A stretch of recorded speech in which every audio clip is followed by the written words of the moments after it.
Yes, yes. We have our first speaker, Dr. Tuhin Chaudhary. I think you'll be more or less Yeah, moderating. yeah, yeah, yeah, yeah, yeah. And our first speaker today is Dr. Aditya Pradhan, talking on ocular burns. Okay, okay. First, let me introduce and then. Yes, sir. Please Okay, go ahead. okay, ma'am. Please go ahead. Share screen.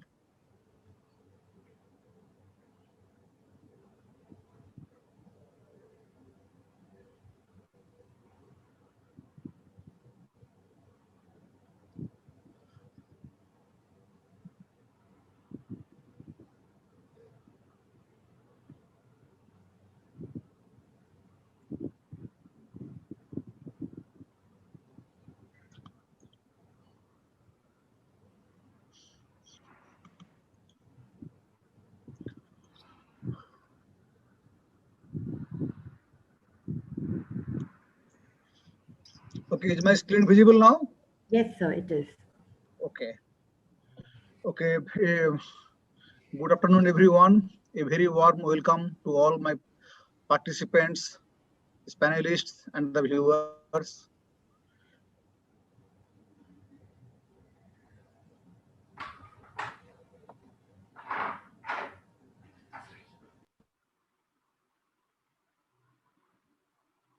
This got stuck.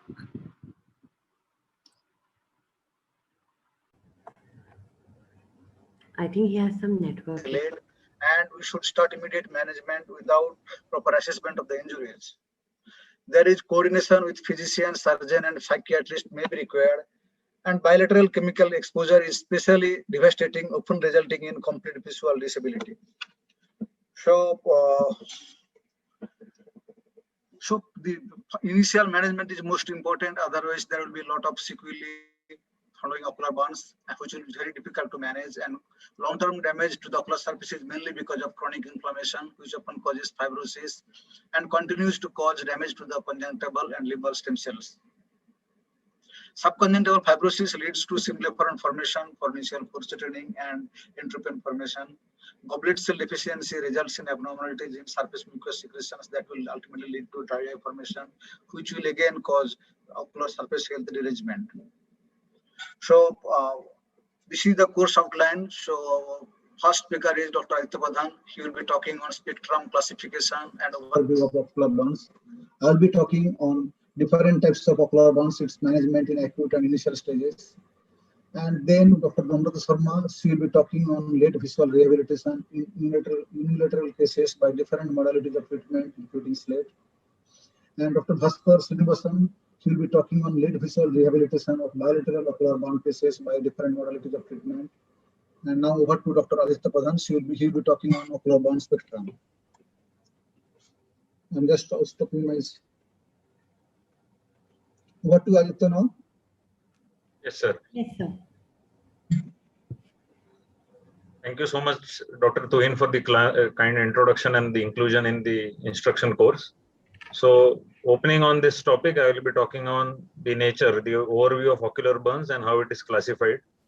I have no financial interest to disclose in this topic. So, basically, if it is a chemical or a radiant injury, energy injury, we call it as an ocular burn. And it is one of the very few true ocular emergencies in ophthalmology. It can cause extensive damage and causes significant ocular morbidity. Blindness can be one of the endpoints of this injury. In developed countries, it ranges from around 1.25% to 4.4%. We don't have much data in the Indian population, but it is more common in men, either at their workplace or at home, or it can be also the outcome of an assault. So there is always a medical legal angle when we are dealing with these cases, which you have to rule out completely. So this 2012 article in Current Eye Research classified the causative agents and the frequency of that injury, the causative agent, and what was the sex ratio involved. So the most common offender was the household cleaning agents, either it was bleach or acid or anything else. Then some of the personal care products, including cosmetics, were also involved in around 14% of the cases. Automotive chemicals like oils or the polishing agents, also certain industrial strength glues and adhesives And also to a smaller extent, glues like Fevikwik or cyanoacrylate also caused around 21% of the injuries. So if you could subdivide them, the household cleaning, the most common offender was bleach. In the personal care products, the dye products which are used for coloring the hair, or even the contact lens solution splash was also the offender. And if you see in the group of automotive chemicals, battery acid and brake transmission fluid were the most common offending agents. This of course is Western data and not Indian. Again, this article from JAMA in 2016, they plotted the rate of chemical injuries per 1 lakh population occurring from right from birth till up to 85 years of age. So you can see this distribution, it has a bimodal peak. The first peak is occurring extremely early, between 0 to 5 years of age. And the second peak is occurring in young adulthood, starting from around 17 to 18 years, and then gradually declining as the age of the person decreases and they become more and more indoor rather than engaged in some outdoor activities. Again, this was one article which was published way back in Burns Journal in 1993. This is from an Indian demographic in which alkalis, the most common offender was sodium hydroxide followed by calcium hydroxide. These constituted around 36% of the injuries.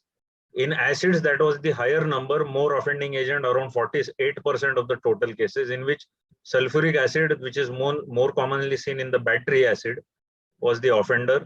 Miscellaneous were few agents like phenols, methyl alcohol, crackers, kerosene. And again, as you can see, the factory workers were more vulnerable to this injury, and laboratory workers also, since they deal with a number of different chemicals, including acids and alkalis, in very concentrated form. So this was an publication from the RP Center in which they exclusively dealt with the ocular chemical injuries in the pediatric age group being defined as less than 16 years. And this was reviewed over a 5-year period. So they concluded that they are very commonly occurring in these group, especially in the preschool age group. And the visual loss was also more severe. And as we all know, bursting of the tuna packets was the most common mode of injury. And since it's alkali, the nature of injury was more severe. So if we look at how the classification has evolved over a period of few decades, the first classification was by Ballan et al., published in Eye, Ear, Nose and Throat in 1964, in which they discussed the chemical burns of the eye. This was modified by Roper Hall et al. In 1965, immediately the next year. Then Pfister came out with this article in 1983 in Ophthalmology. And the current classification, which is in widespread use across the ophthalmologic specialty, is the classification by Dua et al., which came out in BJO in 2001. So we'll just go over each one briefly. So this is the Roper Hall classification of the severity of ocular surface burns, in which there are 4 grades. And 2 ocular structures are noted in this. One is the corneal epithelial damage and one is the conjunctival or the limbal ischemia. So in the grade 1, there is certain amount of epithelial damage, but no ischemia. The prognosis is good.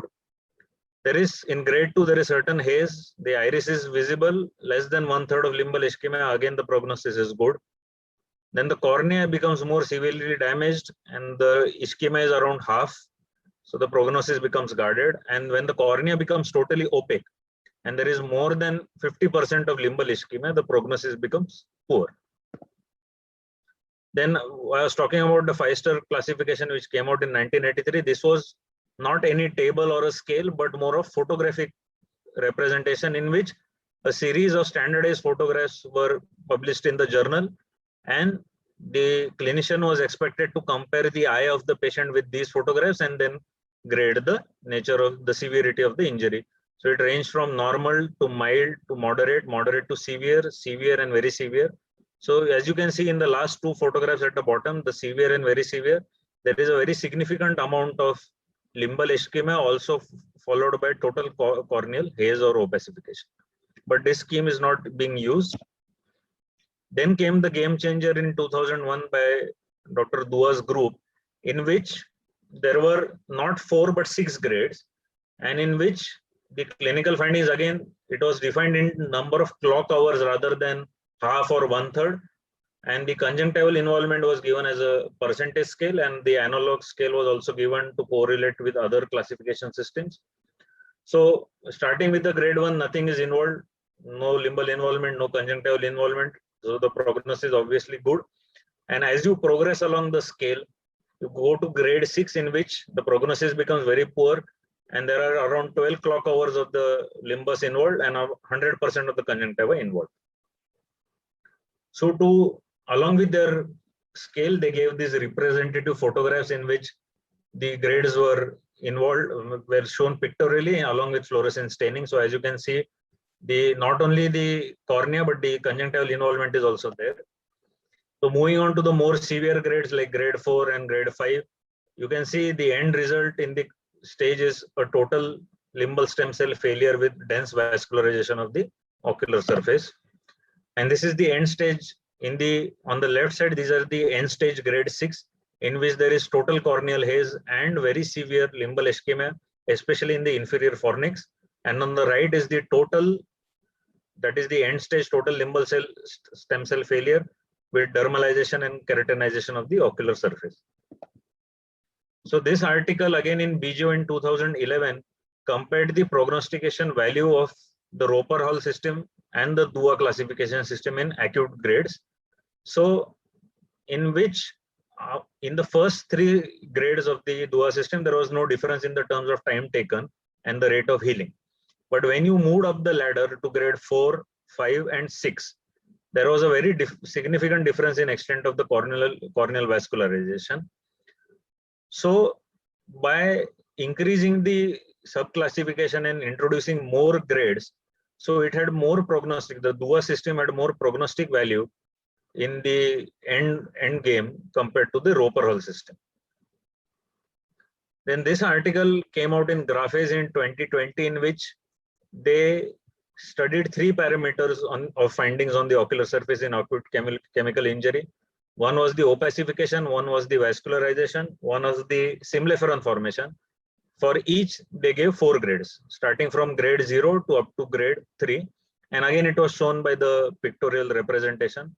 So you can see in grade 0, there is the cornea is absolutely pristine, but in grade 3, there is significant vascularization and haze. Again, same goes for the vascularization system. The last photo on the extreme right is a total limbal stem cell failure. And symblepharon, again, you can see the grades of the symblepharon formation, in which the last stage is again a symblepharon with a keratoblepharon as well. But this system has not been adopted for widespread use to the best of my knowledge. So again, this is a continuation of the earlier slide in which they studied the different parameters and they came upon the grading system, including the visual acuity as well.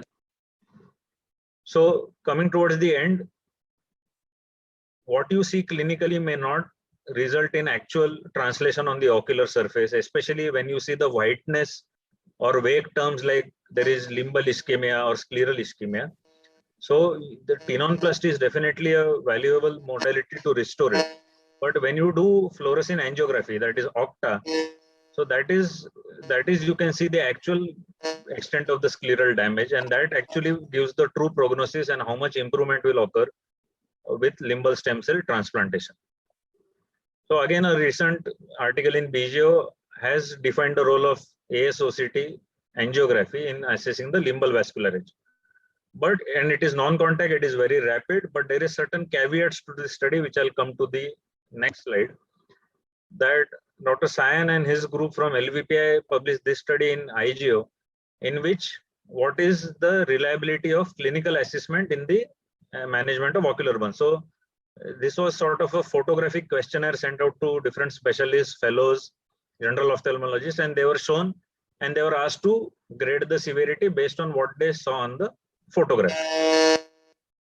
However, the results of the grading system or the clinical assessment based on the photos were not matching what was actually found on the OT table or during the surgery. So they called for a more standardized assessment of these photographs. And as you can see, this was this initiative by Shankar Netralaya, in which the government was also involved, and they started circulating these posters that tune up blinds, basically in different languages. So the prevention is always better than cure, and children should not be allowed to handle these packets when their elders tell them to buy them on their behalf. So the Take Clinic message is that it's a genuine true ocular emergency, can cause significant ocular morbidity ending in blindness. We need more public awareness campaigns because prevention is better than cure. Also need to promote and supply more protective gear to workers working in the high risk factories, so to say. We need a newer classification system because none of the current systems account for the true nature and extent of scleral ischemia, which dictates the final outcome in severe injuries. So if you're using OCTA or any other angiography, we need a classification system which is more standardized, which is objective and not subjective, more accurate, more reliable, and can be reproduced not just by any research institute, but also by the general ophthalmologist as well. Thank you so much. Thank you, Aditya. A nice overview. So, because of paucity of times, we will be taking the questions when all the speakers finish their talk. All right, sir. Okay, now I'll be showing that this management part now.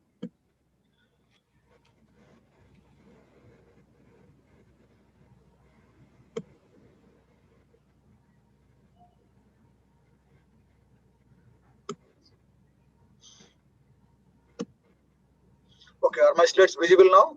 Yes. No, sir. No, sir.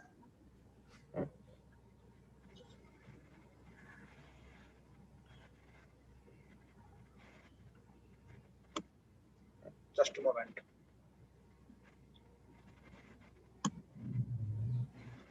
Yes, sir, your screen sharing is started. We can see your screen.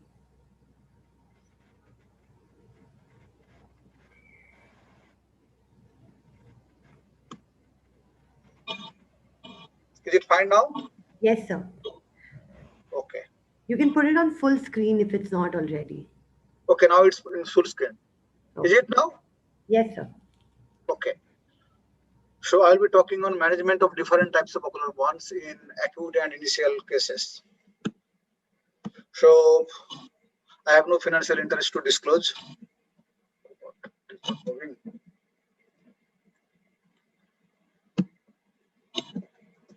Okay, regardless of the underlying chemicals involved, common principles of management include removing the offending agent, control the inflammation, so you have to prevent the infection, then control the intraocular pressures, and you have to promote the ocular surface healing.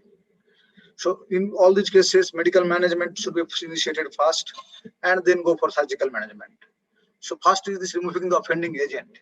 Immediate copious irrigation remains the single most important therapy for treating chemical injuries. Ideally, the eye should be irrigated with a sterile, balanced buffer solution such as normal saline solution or Ringer's lactic solution. If you don't get any sort of ideal solution, you can use this tap water also. The irrigation solution must contact the ocular surface. Sometimes patients are just just not opening the eyes, and just assistants are putting the eyes on the eyelids, this water on the eyelids only.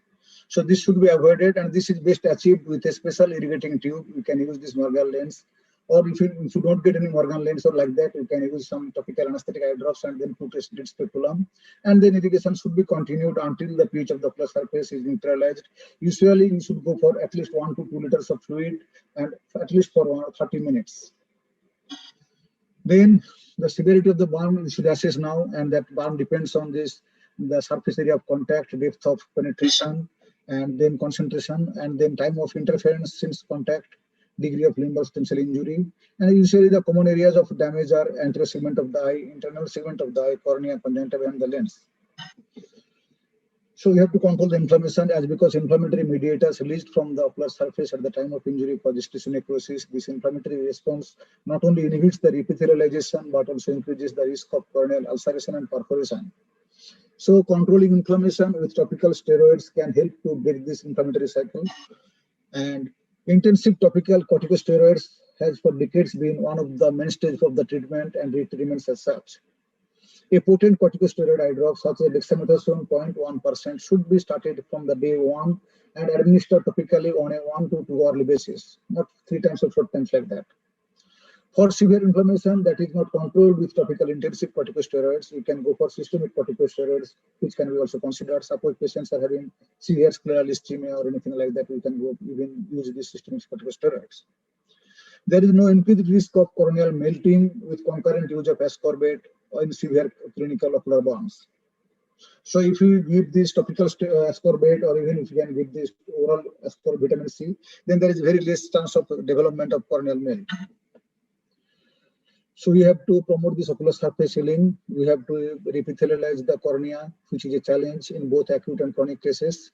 Topical ocular lubricants are essential for maintaining a moisturized ocular surface that facilitates the epithelialization of the cornea, and that way it maintains a moist ocular surface is also important to prevent the risk of further epithelial breakdown. It is important to use these preservative-free lubricants to avoid preservative-induced epitheliopathy. So we have to promote ocular surface healing. We can use this autologous peripheral blood serum, that is, and then umbilical cord serum and platelet-rich plasma have also been reported to accelerate epithelial healing. And in a double-blind prospective randomized control trial of patients with acute ocular burns of varying severity, eyes receiving this umbilical cord serum had a significantly lower mean time of complete reepithelialization and reduced limbal ischemia and better corneal polarity than patients receiving autologous serum 20% eye drops for artificial tears. So in that study, it has been found that umbilical cord serum is quite helpful. We have to promote corneal stromal healing. So initially, first we have to use this corneal epithelial healing, now corneal stromal healing.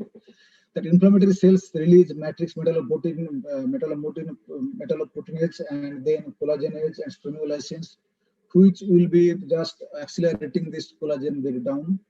There is a strong evidence for the role of tetracyclines and citrate in suppressing the release of proteolytic enzymes and in scavenging free oxygen radicals that are released in chemical injuries. Doxycycline is also responsible for inhibiting matrix metalloproteinase 9 activity and supports the ocular surface integrity. Most conventional medical therapy for acute chemical injuries include an oral tetracycline such as doxycycline 100 mg once daily, at least for 2 weeks, and you can increase up to 6 weeks. And then intensive topical sodium citrate drops at least 4 times a day. Promotion of ocular and corneal stromal healing that can be done by significant reduction by this vitamin C also.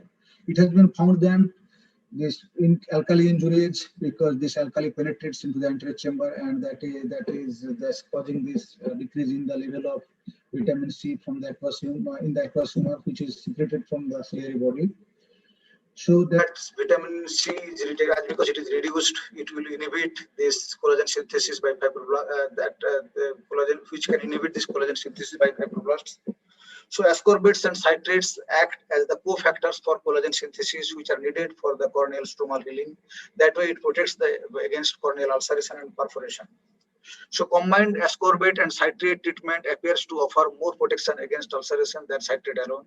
And treatment with ascorbate can be both topical as well as systemic. So vitamin C drops, which is usually available as 10%, 2 hourly you can use it, and systemic also you can use it, 500 milligram 4 times a day for at least 2 weeks. You can use it till 3 months also.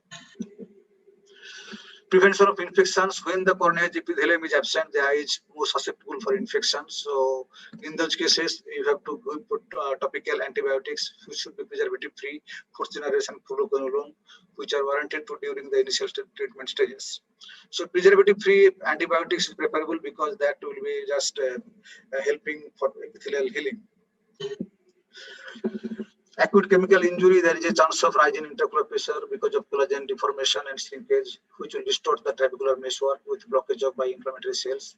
An immediate rise in intraocular pressure is there. So in these cases, we should, that means use these aqueous suppressants And here we suggest to go for this chlorogenic anhydrase orally, because topical medications usually have preservatives that will be epitheliotoxic. So better to you go for the oral carbonic anhydrase inhibitors. If it is not available, then you can go for topical beta blockers. To control pain, we have to go for that means painkiller tablets, or because of ciliary spasm, we can use these cycloplegic drops. So to summarize, topical antibiotics still defect seal, topical corticosteroids, the dexamethasone 0.1% or piracetam 1%, 1 to 2 hourly. TR substitutes, that is preservative free, or CMC 0.5% eye drops. Topical cycloplegics and beta blockers can be used. Topical potassium ascorbate 10% eye drops and sodium citrate 10%, 1 to 2 hourly. Oral doxycycline acetazolamide ascorbate should be given also. Now, surgical therapy, we can go for amniotic membrane transplantation, large diameter bandage contact lens, conjunctival or tenons advancement, limbal symptoms and transplantation, also conjunctival transplantation. So in chemical and thermal injuries, it is suggested that in any cases of injuries, if it, as per Boas classification, if it is grade is more than 3 to 6, that is grade 1 to grade 2, we can just conventional medical treatment will suffice. But grade 3 to grade 6, we have to go for amniotic membrane transplantations. And amniotic membrane transplantation can be used both as a graft, which can provide a basement membrane for epithelialization, and or as a patch, where it acts as a biological bandage contact lens. Amniotic membrane transplantation helps in ocular surface reconstructions, promotes rapid epithelial healing, and partly restores limbal stem cell function. So this is the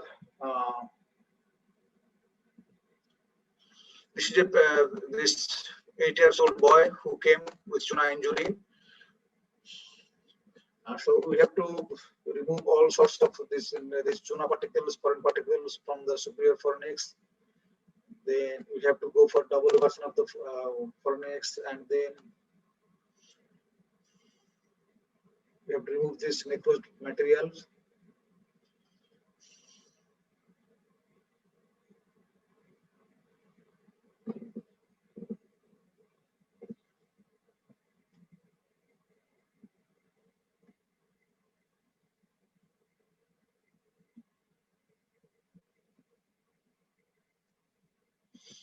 Then after 360 degree congenital peritomy, you have to put this amniotic membrane over the ocular surface. Use this fibrin glue. If you don't have fibrin glue, then use this nylon sutures.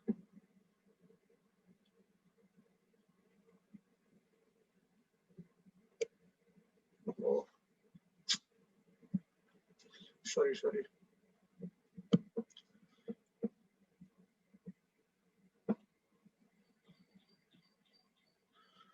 Then again, you have to, in all these cases, we should use this 6-0-Vicryl to tie the conjunctiva. Then put another piece of conjunctiva, this amniotic membrane, over the fornicial area, and then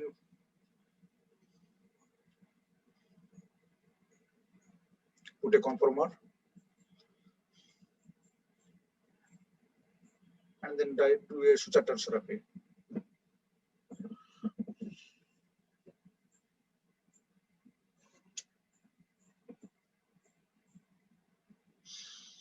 This is the patient. The patient didn't have any sort of symblepharon or anything like that. Now patient is waiting for again some slate procedure for visual rehabilitation.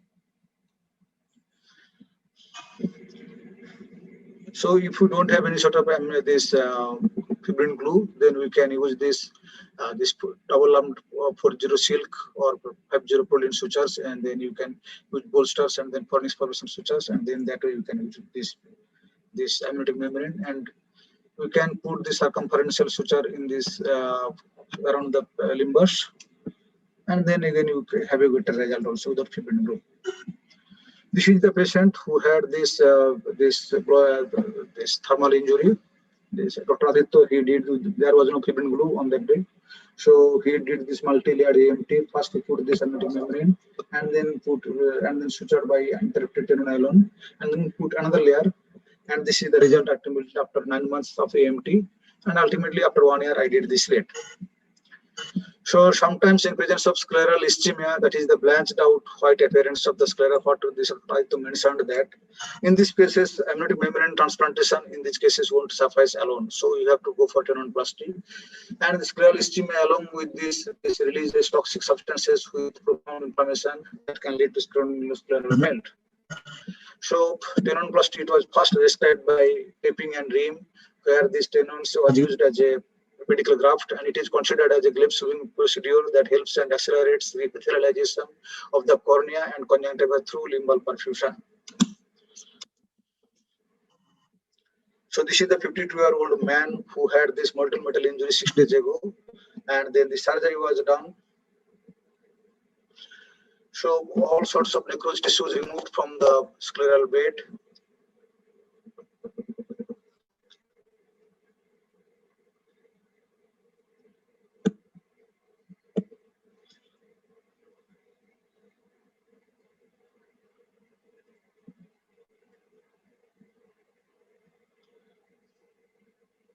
Then this healthy tenonous layer is separated from the overlying conjunctiva.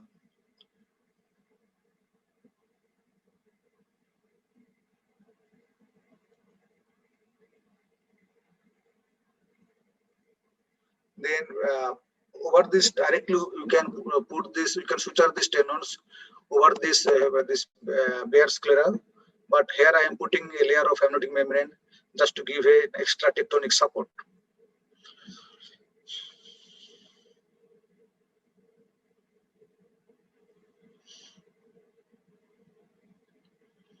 Now I'm suturing these tenons by using 6-0 Vicryl over this necrosed sclera.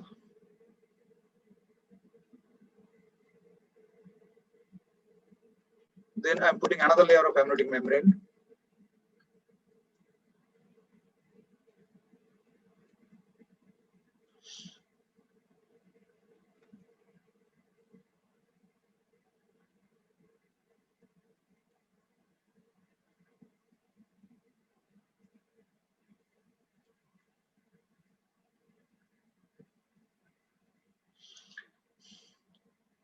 Then I am using tenonylon suture, just like in a plastering fashion around the limbus. Because on all these cases, whenever you are putting amniotic membrane, there is a chance that it may dislodge or displace. So you have to put either a suture or a circumferential suture. And we should use this tenonylon sutures because it is less, that means toxic, and this maintaining this tensile strength quite long.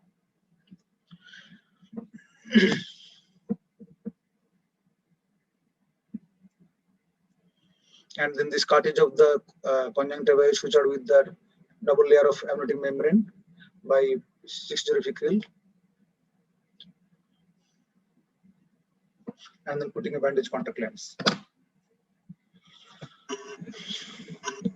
So after 10 days, this is the picture, and after 3 weeks, we can see this amniotic membrane is getting disintegrated. Then after 6 weeks, the patients developed this persistent epithelial defect. So I started at this time, I started on this autologous serum, 20%. At this time, there was some sort of scleral defect also. So I thought to go for this scleral patch graft, but patient was not willing. So just patient was stick to only this autologous serum.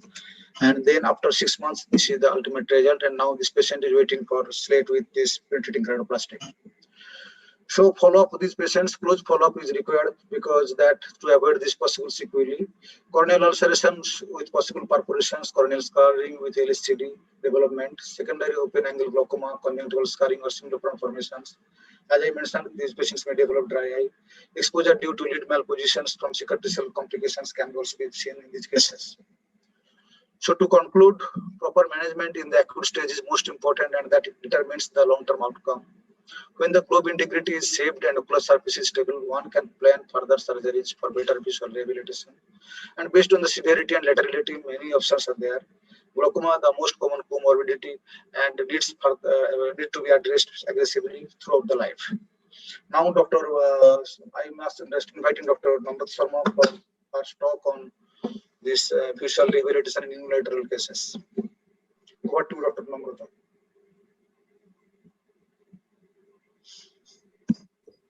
I don't think she has joined, sir. Okay, then I'll be talking. I'll be talking after Dr. Bhaskaran he completes his talk. Then I'll be talking Dr. Namrata's talk. Then I will share my screen. Yes. 1 second.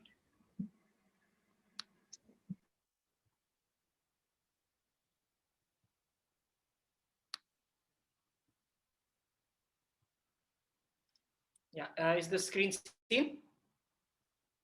Yes. Hello? We can. So I will be basically speaking on visual rehabilitation in bilateral ocular burns. No financial interests here.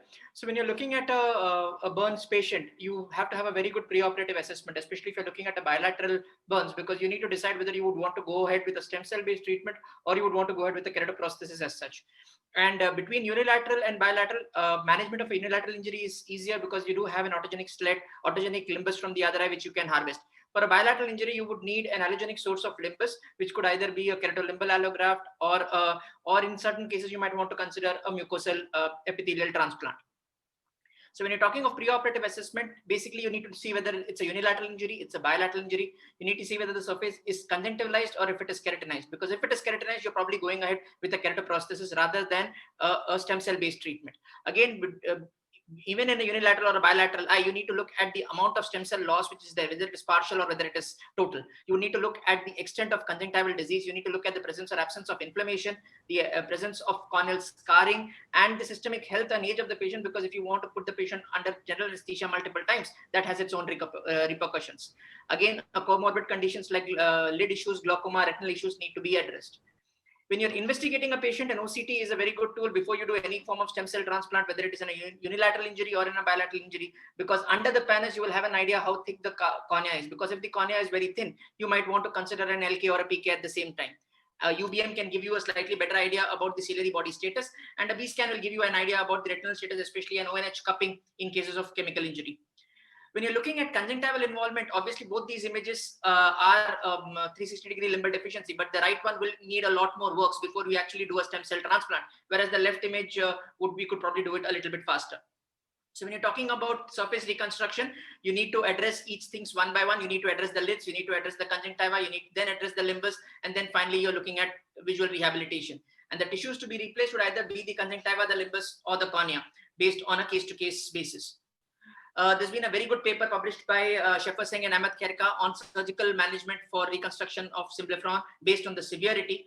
So what they basically say is, if your residual conjunctiva goes till the fornix and you only have the bare tarsal area to be bare, you might just go ahead and do an amniotic alone. But if this conjunctiva is falling short of the tarsal plate, it is just coming till the tarsal plate or slightly below, you might want to take a tarsal suture. And if it is an absence of conjunctiva even over the tarsal plate, then you might want to consider combining it with a buccal mucous membrane graft.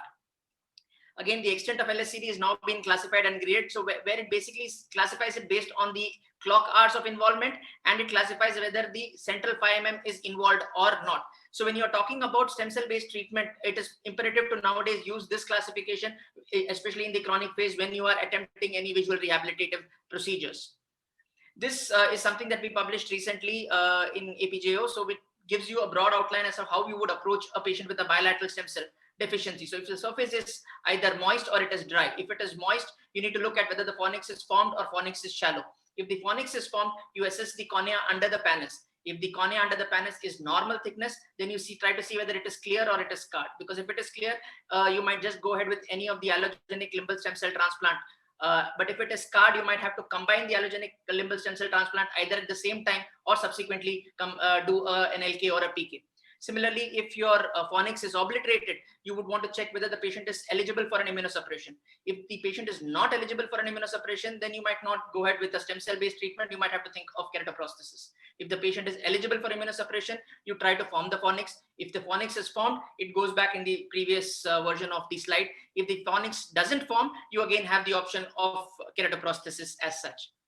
And when you have a dry or a keratinized surface, or if fornix formation has failed, then you have to look at options of keratoprosthesis. So if your fornix is formed and the eye is moist, you might consider doing a type 1 keratoprosthesis. Whereas if your fornix is not as well formed, then you're looking at the lid status. If the lid is deficient, you might want to consider the OKP, the OsteoKPro, or the LuxKPro. Whereas if your lid status is reasonably good, you might consider the OKP, OsteoKPro, or the Boston type 2 keratoprosthesis as such. So these two slides are very important to give you an idea as to what would be your plan of action in patients with bilateral chemical injuries. So coming to certain examples, when you're talking about a limbal allograft, we have the live-related conjunctival limbal allograft, you have the keratolimbal allograft combined with or without a PK, and you have something called as the Cincinnati procedure, where they use a keratolimbal allograft along with a live conjunctival limbal allograft from a living relative, basically to cover 360 degrees of the limbus. And now you have the option of doing what is called as the allogenic slit. And in certain situations, and if you have the access to a lab, you could consider doing the cultivated oral mucosal epithelial transplant. But whenever you're talking about an allogenic transplant, there is a high risk of rejection. You need to use systemic immunosuppression. This is similar to a solid organ transplant. So you have to put them on 3-drug immunosuppression. So this is a patient who had a live related conjunctival allograft and then followed with a PK. He's on systemic mycophenolate and maintaining vision at a 5-year post-op. Again, when you're coming to techniques of keratolimbal allograft, you have basically two techniques. One where you are only doing the keratolimbal allograft, you're not combining it with a PK, and one where you're combining it with a PK.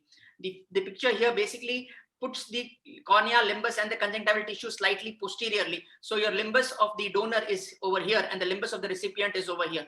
The advantage is you get an additional lenticule of limbus that you can give. So the total number of limbal cells that you transplant is higher. The disadvantage is it needs a longer area for the limbal cells to migrate and cover. The other option is when you are combining it with a PK, you can put the entire limbus as a ring and then you can suture the graft in the center so that it gets its 360-degree cover. This video shows it. It's a very old video, so the quality is not as good. So basically, once the pannus is peeled, you can put the rim on a Teflon block or on a implant, and then you can dissect the anterior portion. Once your two sutures are in place, you're putting the rim of tissue, and this sutures go through the donor cornea, through the recipient periphery, and through the keratolimbal allograft to give you a 360-degree cover of limbus. Another patient who had a unilateral only eye, where he had a perforation with limbal deficiency, he already had a tube in place, so we did a partial KLAL where we left the area of dissection around the tube so that the tube is functional. In an acute patient, when you present with a perforation like this and there is an absent limbus, one option was to do a tectonic large graft, but then that would have had a much higher chances of failure. So we decided to do it like a keratolimbal allograft so that your central graft is still in the center. And this subsequently, after about 5 months, he underwent an conjunctival limbal autograft from the other eye. He's maintaining 636 vision in that eye. This is what I explained with respect to the Cincinnati procedure. And you also have a modified Cincinnati procedure where they're using the same technique for an injury only in one eye. That is a unilateral injury where they put a conjunctival limbal autograft and then they put a lenticule of keratolimbal allograft on the side. So they get a 360-degree cover. And this is what they have said as reported as the modified Cincinnati procedure. But again, like I said, for any systemic immunosuppression for keratolimbal allografts, you need a triple drug immunosuppression, which is basically tacrolimus, mycophenolate, prednisolone, which will be tapered over a monthly period. But then you will still need to continue on mycophenolate or tacrolimus. This is a patient who had a cultivated oral mucosal epithelial transplant. The problem with mucosal epithelium is the fact that it is not as transparent and it does induce a bit of vascularization, and it does involve a cost because you need a lab to set the place. However, the advantage is you don't need immunosuppression here. This is a patient who had severe grade 6 chemical injury where there was absent epithelium over the entire ocular surface. We did tenonplasty. You can see it mobilized the tenons, suture it to the limbus, then draped the amniotic membrane over the ocular surface, draped it over the tarsal surface, draped it to the lid margin, secured that, and then did an allogenic limbal stem cell transplant. Basically, here there is no source of epithelium on the surface because from lid margin to lid margin, the epithelium has got denuded. So in these cases, you need amniotic can help only if there is a source of limbus, a source of cells. If there is no cells, then there is nothing for it to epithelialize. So adding allogenic limbus in this state was basically to epithelialize the surface. His one eye was lost because it became thysical. His other eye, we were able to salvage. He got back about 624 vision. And subsequently, he developed a gradual failure of his limbus, which can easily be tackled by a repeat alloslit where you're just peeling off the pannus and doing it like a modified allostate. Only in the area where there was the failure, we have placed the amniotic and put an additional top-up allostate there. And he's maintaining 6/18 vision in that eye at a 3-year follow-up as such. So we have avoided going the keratoprosthesis route in this case just by the fact that we were able to epithelialize the surface faster using allogenic limbus as a source of epithelium. Coming to keratoprosthesis, that would be the end stage option. So if you have a patient who has severe chemical burn with scleral ischemia, we did a tenonplasty, multiple procedures for phonics reconstruction, and finally he underwent a keratoprosthesis, and he has about 6/9 vision at an 8-year follow-up. This is a Boston type 1 keratoprosthesis. Another patient who had a perforation with the symblepharon. So we did a PK with a Comet. The Comet failed. Then we did a keratolimbal allograft that worked for 6 months. It failed. Then we did a Boston type 1, and he's maintaining 6/24 at 5 years follow-up. Sorry. Another patient with a bilateral burn, one eye was lost, the other eye underwent OKP. She regained vision of 6/24 for about 10 years. The lamina resorbed. We then underwent a Lucia type 2 under the mucosa, and she has about 2400 vision in her only eye. And it's now almost about 15 years of follow-up now totally. A patient with a severe chemical burn with the lids also affected. The idea was to do the OKP. We did the first part of the procedure in terms of the corneal transplant and the lensectomy. And then we covered the surface with the mucosa, and then subsequently did the OKP, and he's regained 6/6 vision at a 3-year follow-up. Sometimes when you have a very bad acute burn, there are lids are not there. We might want to have desperate measures. We can just do a tarsorrhaphy and close the lid, and then it might live to fight again another day. This patient underwent a skin graft to close his eye, and then subsequently we covered it with mucosa and then did a Lucia type 2. He's maintaining 6/60 vision at 5 years. And the other person in the right, you can actually see the eye globe moving under the skin graft here. And we opened it up, put a mucosa, and then did a Lucia type 2 through the mucosa. He's retaining about 6/60 vision at 4 years.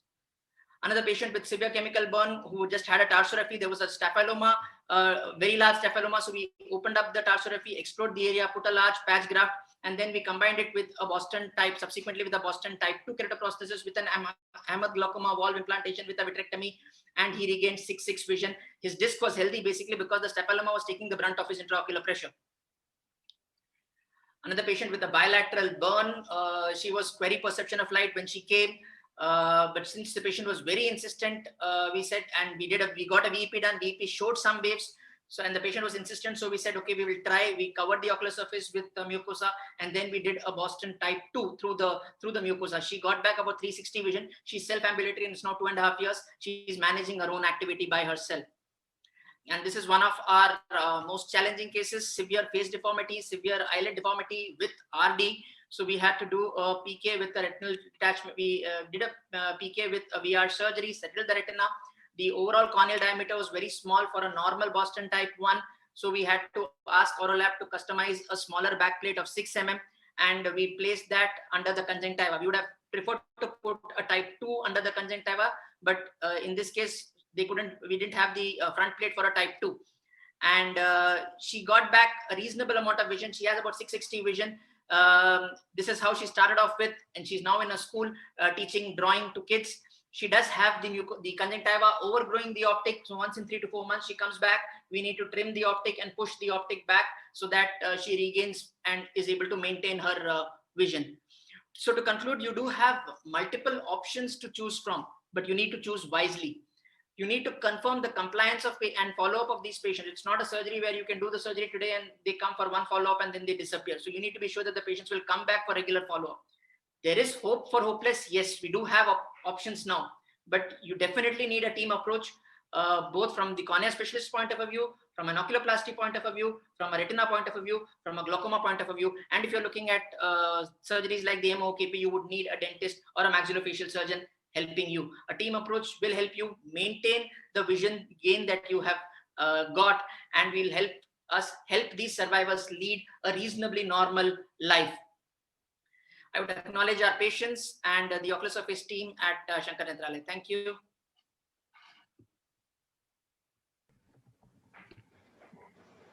Thank you, Dr. Bhaskar. So nice talk, Bhaskar. All right, we would start with a panel discussion now. No. There is some Dr. Tampada's talk I'll be covering now. So how long you will be giving me to talk here? My time is till 7 p.m. na? Yes, sir. Till 6:55. 6:55. Till We have 6:55. So now, till now, there is 35 minutes are there. Yes, sir. So if we go for panel discussions, then there will be no, only discussions, no panel. So let me complete my talk only then. Yes, for sure, sir. Go ahead. Okay. yeah, because that, So now Dr. Namrata, that is not ma'am is not there. So I'll be covering some slate. Okay. All right, sir.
Is my slides visible now? No, sir. Visible? No. Okay.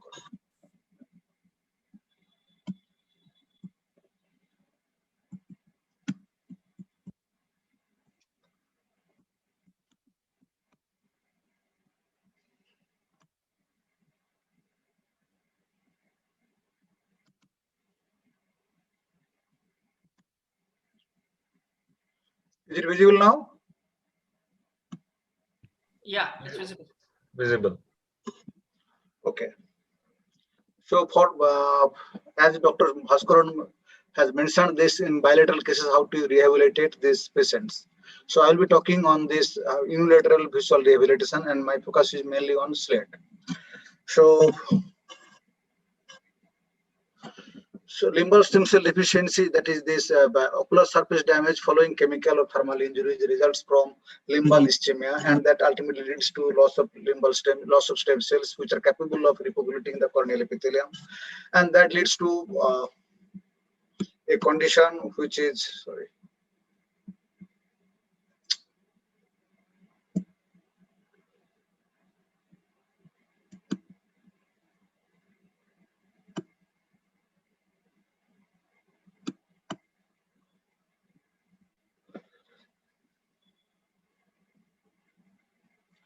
okay. That leads to a state of corneal, that means limbal stem cell deficiency, that is LSCD, which occurs if the number of limbal epithelial stem cells is depleted below a critical threshold value by trauma or by some disease.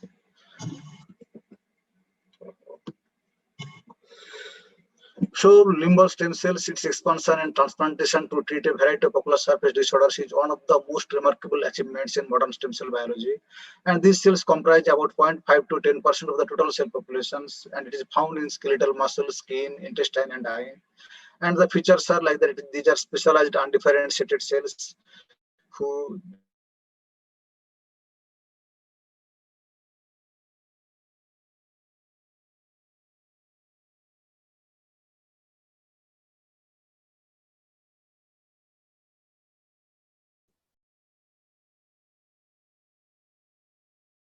Sir, we cannot hear you.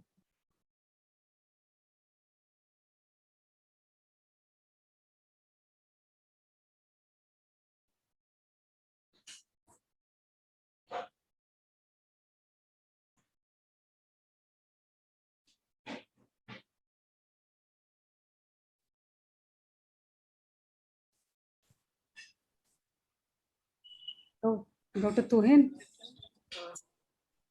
We can just Okay.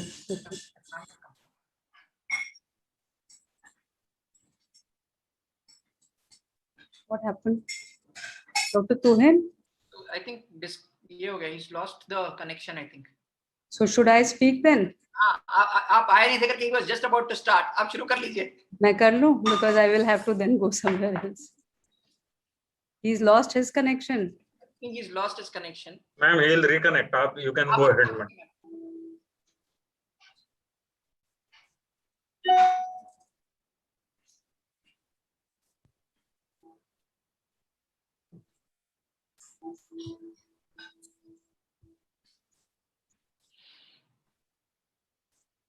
Mhm.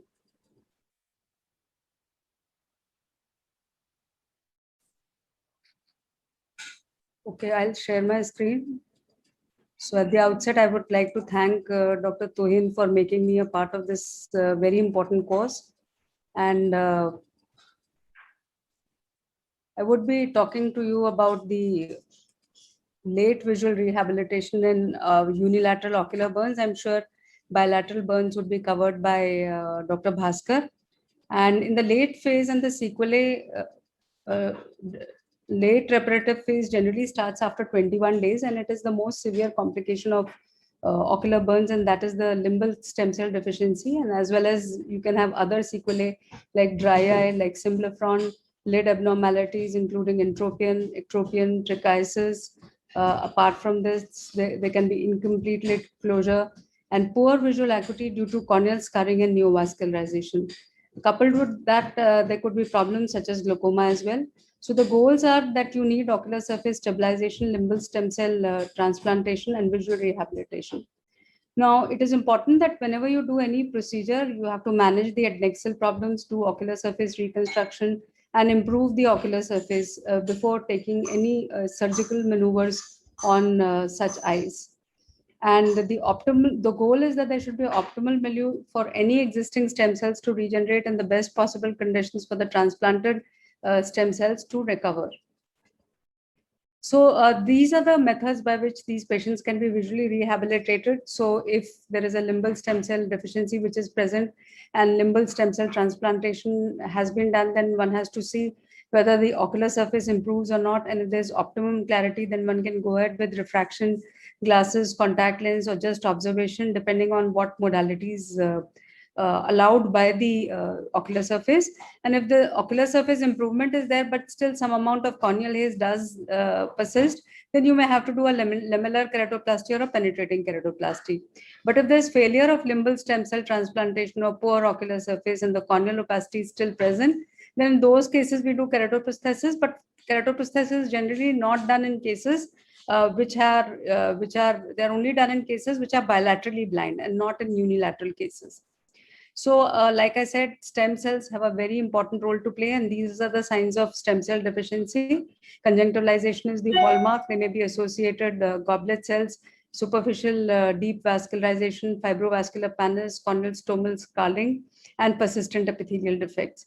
And this is just to show that in our part of the world, it is the Chuna packet which is causing the severe amount of ocular injury.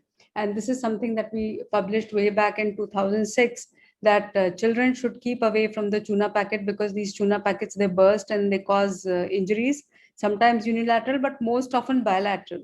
And this is a preventable form of needless blindness, you can say, because you don't, this can definitely be prevented by taking precautions and taking adequate measures so that children don't play with these Chuna packets.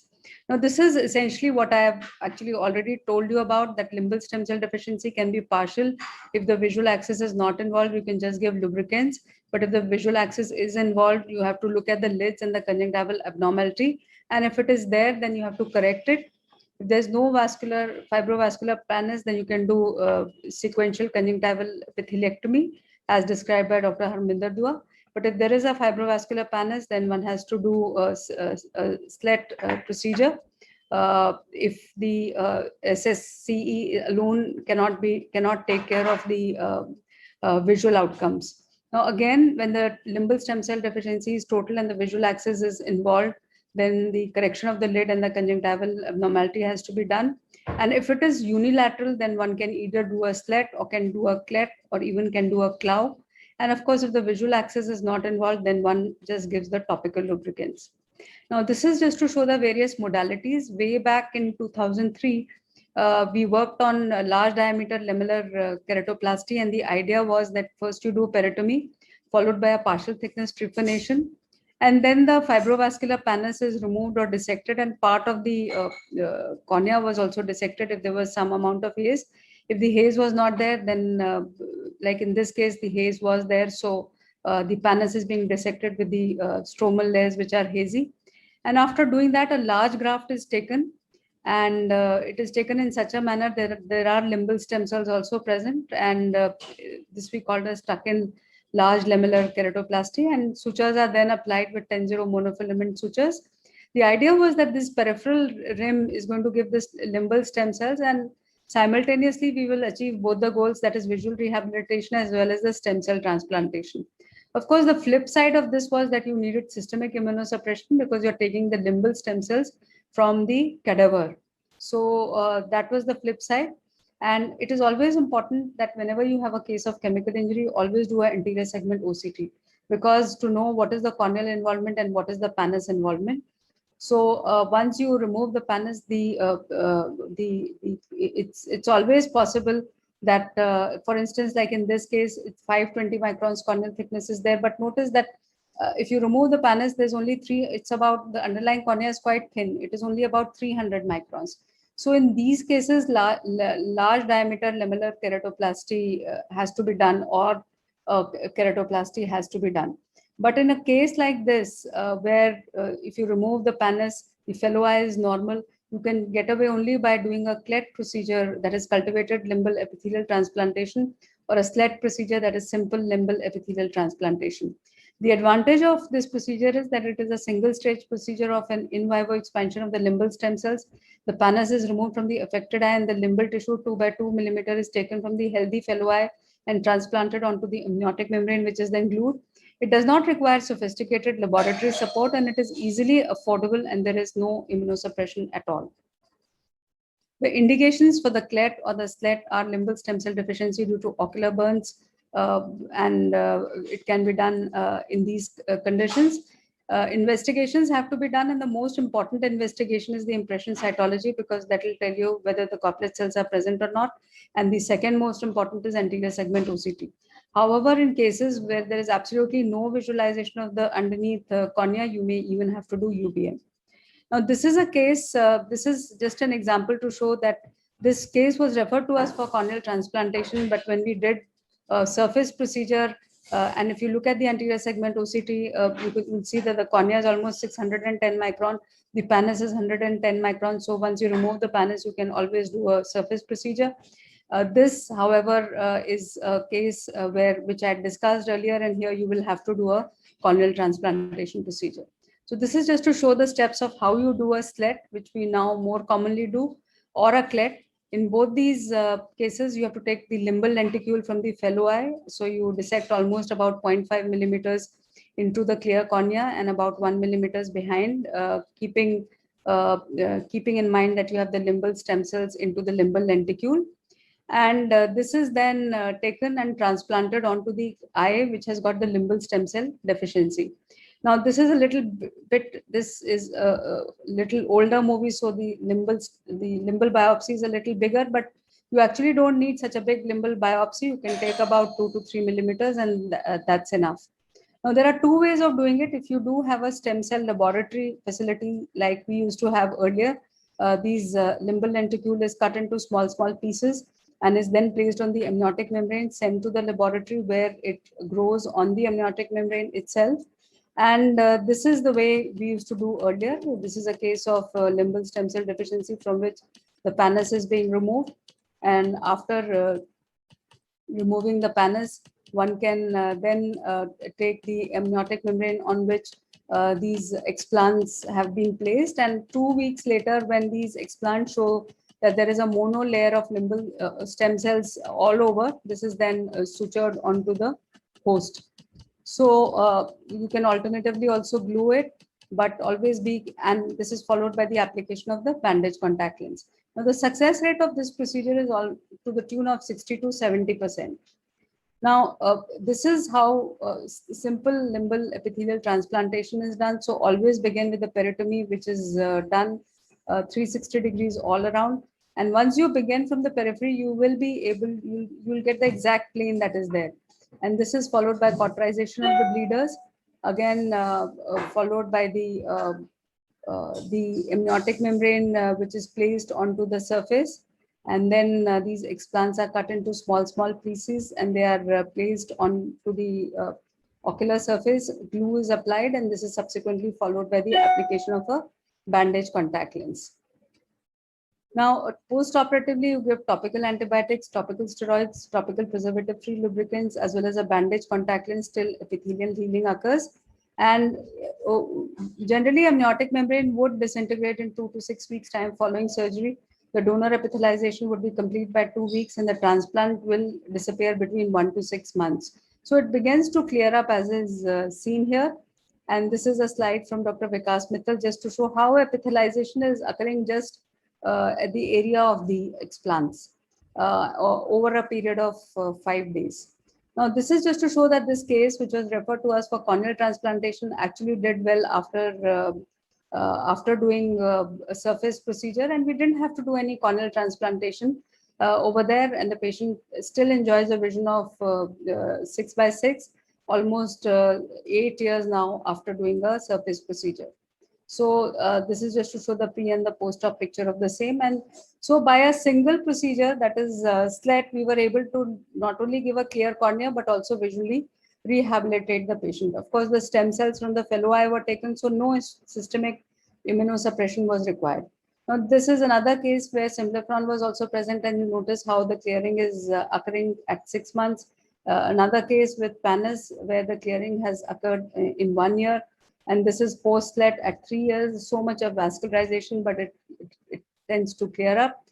And then there may be some cases where actually you can't, even after you've done a SLET, like in this case, still some amount of haze is there because of the pathology itself, which has caused stromal scarring. So in those cases, you can do a layer by layer dissection of the cornea, so that you arrive at a plane where it is completely clear, and the penultimate layer is removed from the surface of the from the recipient till it becomes clear. And you know at what level you are if you have an intraop OCT microscope, and you can see by comparing it from the tissue which is adjacent to it as to what depth you've reached. This is followed by the now you have a completely clear cornea on which donor cornea can be taken and can be sutured with 10-0 monofilament nylon sutures. So these are again some of the cases post-DALC after SLET which had to be done. And this is yet another case because the haze was still present. The patient had a good visual acuity post-operatively. Then even this is a bilateral case in which the live related allo-SLET was done. That means the SLET was taken from the relative, but of course, in such cases, you do need to give systemic immunosuppression. And this is a case to show that in some of the cases, the Lyme may be there inside the anterior chamber itself, like here. So you have to remove it, do a keratoplasty. It doesn't allow you to do a surface procedure because this has to be addressed. Otherwise, this will act like a depot, and the chemical will keep, chemical will keep leaching into the ocular surface and into the cornea. So this has to be addressed. Suffice it to say that don't leave even a speck of lime there or any chemical there, and every single bit should be removed. Now, another thing which has been described is a keratolimbal graft, because you can take it from the donor cornea and use some amount of limbus there so that you have some limbal stem cells as well. The success rate is from 44 to 80%. And again, the flip side of this is that you still would have to give systemic immunosuppression because of the fact that you're taking stem cells from the cadaver. Now, these are some of the outcomes of SLET, and this is the outcome in a multicentric trial. The outcomes are good. The success rate of SLET in multicentric study was 70 to 83%. And there are some complications which are actually there, but which are easy to handle. So there could be hemorrhage. which generally disappears over a period of time.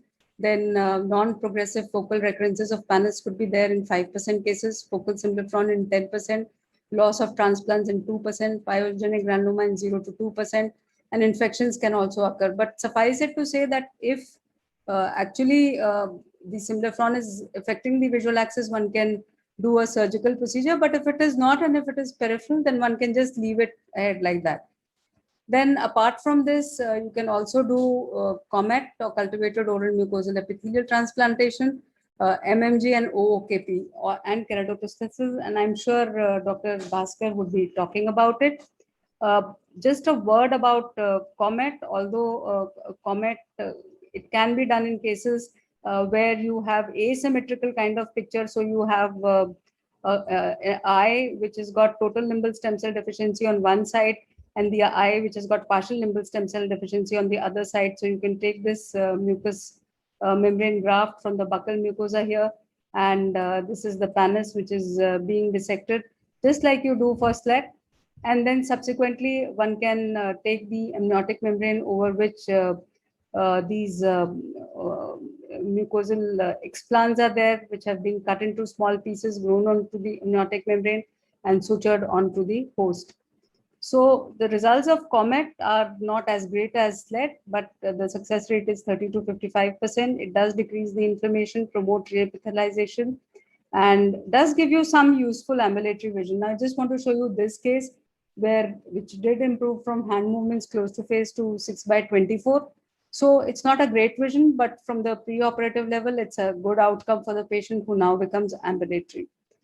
And there are results with success rate, like I said, varying from 30 to 53%. Of course, I will not be dealing with keratoprosthesis because these are not done in cases which are unilaterally blind. I would just like to draw your attention to this series of our patients. 31 eyes had accidental sodium hydroxide ocular injury. A very important cohort because all of them had it on the same day. All of them presented at 1.5 days. I don't think you can get such a big cohort with so much of homogeneity, because otherwise you have very variable data. So in all these cases, most of the grades of the injury were either grade 4 or 5 or 6, and these are the pictures. So you may have to resort to all sorts of procedures, amniotic membrane transplantation. In some, I'm sure Dr. Tuhin has already talked about it, or when the management of acute chemical injury was being done. Sometimes they have infections, sometimes they have perforations, sometimes they get away with just doing a keratolimbal graft, and sometimes you have to do SLET and CLET procedure. So these are the outcomes of those cases, and so it's not like one procedure would fit all, because every case is different, and documentation of such cases is very important, and subsequent decision has to be taken accordingly. So thank you very much for your kind attention, and thank you Tuhin for making me a part of this wonderful course. I'm sure with the faculty here, it's going to have a great educational value. Thank you. Thank you, ma'am. Thank you so much, ma'am, for such an exhaustive, nice talk, insightful talk. I have learned so many things. Even in SLATE also, I learned so many things in your slides. So Dr. Bhaskaran is still now here? Still here, another 5 minutes before I leave for my next. Okay. Is there any question from the audience or from the viewers? So I would like to add, a lot of times you get questions in terms of you do one amniotic membrane, the defect has not healed, what you would want to do. The idea is you need to get an epithelium on. So if it involves 2, 3, 4, whatever, you have to keep repeating it, or do a tarsorrhaphy to close the eye so that it doesn't perforate. If you are at least able to hold on to the globe, subsequent management can be, and especially in bilaterally very severe burns. We've had the video that I showed where we did a PK in both the eyes in the same sitting, and then did a tarsorrhaphy. We couldn't close the lid because of the eschar. Then the next 2 days later, we went ahead with the skin graft, and then we closed it. But then at least the globe was safe for us to subsequently come back and do a keratoprosthesis. Otherwise, you would have lost the eye, and then you are left with a bilaterally blind patient. So if it's a bilateral injury, every effort should be made to epithelize the surface as early as possible. And if you cannot epithelize it by your routine measures, just do a tarsorrhaphy and close it. We have had reasonable success with using allogenic source to epithelize. The idea of allogenic slit, again, when people ask us, do you want immunosuppression? The idea is not for it to survive. The idea is to get an epithelium on, because once the epithelium is on, your underlying cornea is saved. And your need for us to do an LK or a PK subsequently becomes much lesser. Again, if you are combining a slit with an LK or a PK, the success rate is much lesser as compared to just doing a slit subsequently in the chronic phase. So your acute phase management is very important in at least prognosticating how you would take your chronic phase treatment to be.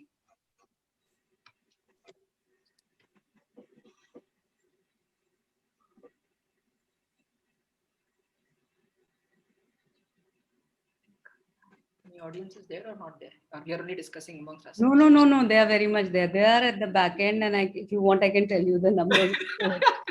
This is what happens. I was in another session and thinking. Then I asked them the back end numbers. They said no, there are 352 people who are logged in. So audience is very much there. Somewhere we need to get a feel. No, ki koi to Yeah. So we have 5,000 plus registrations actually already. So the audience is there. Don't worry about it. All right. No, So 10 minutes, the panel can continue with their discussion. Okay, Bhaskaran, in your practice, in acute injury, cadaveric slates, how many cases you did so far? In acute injury, Actually, for a grade 4 or worse of Dua's classification, we do it as a routine these days, because the epithelialization is much faster. The only cases where we fail to get an epithelialization is where they have already come with a retained lime plaque in the cornea, because then once you remove it, the underlying cornea is still not healthy and it kind of doesn't take up. Or if these slit bits fall off in the first couple of days time, they have, in spite of the tarsorrhaphy and things like that, for whatever reason, the BCL has got dried up and it has fallen off and the slit bits fall off. Otherwise, we do it more than grade 4 injury clinically, Dua's classification. We would go ahead and do an allogenic slit. We get an epithelium on in 2 weeks time. And that is what we published in our recent publication, where we said that the epithelialization is 7 times faster if we do an allogenic slit as compared to just an amniotic. If it is a smaller defect, or if it is less than 50% of conjunctival involvement, you might get away with even sometimes just a bandage lens, because if your depth of your injury or chemical injury is not much, your residual stem cells are still surviving, they will be able to form your limbal barrier. And once your limbal barrier is established, you are okay. The problem with the present classification is nobody knows how much of limbus is affected and how much of limbus is residual. Between alkali and acid, there is a difference with respect to how bad an alkali injury is and how bad an acid injury is.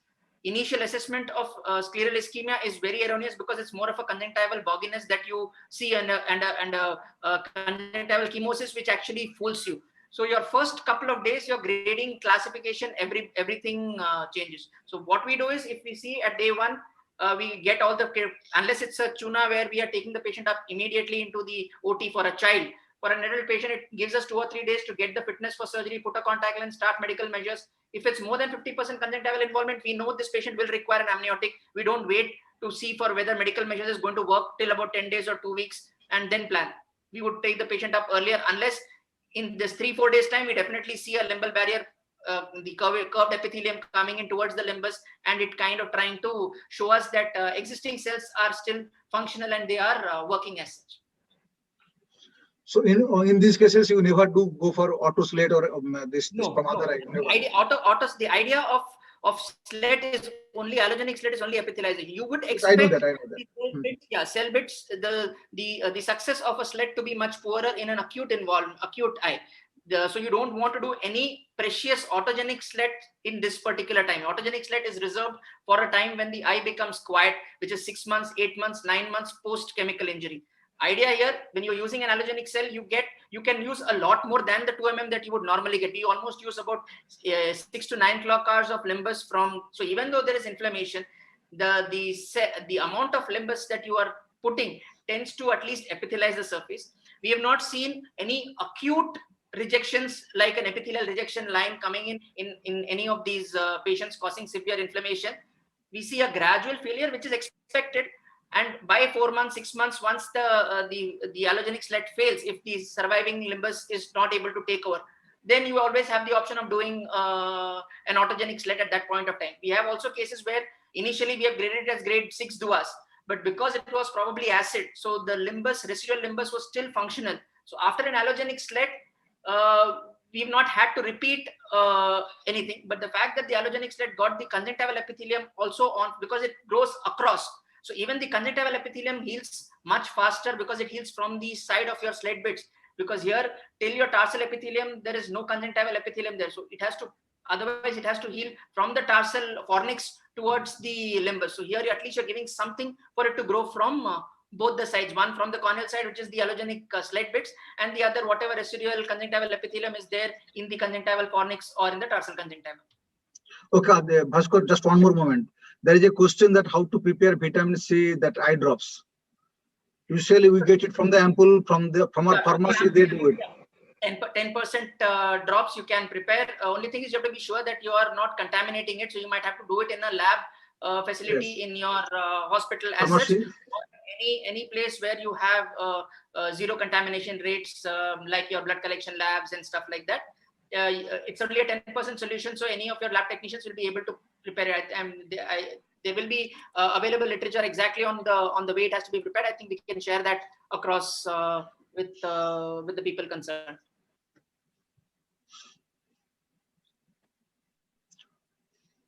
Okay, if there is no question, I can conclude here. Thank you. Thanks, Tuhin. I'll move for the Thank next. you. Thank you, thank you to all my speakers, panelists. It was a great course. Thank you, Aditya. Thank you, Dr. Srinivas. Thanks, Thank you, sir. Thank you, sir. I'd like to thank all the speakers as well, Dr. Aditya, Dr. Tuhin, Dr. Bhaskar. Thank you for being a part of this session and making it a success. Thank you so much.